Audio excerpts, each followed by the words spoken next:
Baba benim herhalde dişim sallanıyor ya. Aç bakayım ağzını.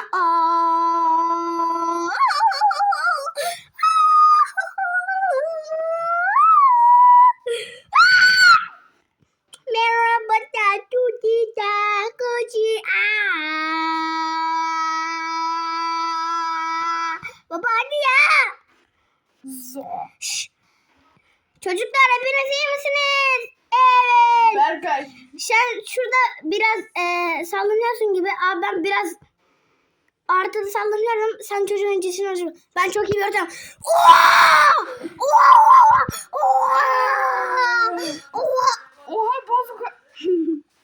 Sen Arkadaşlar çok iyi değil mi? Sen Berkay'ı izliyorsun.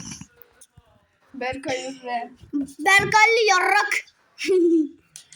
Berkay şiken.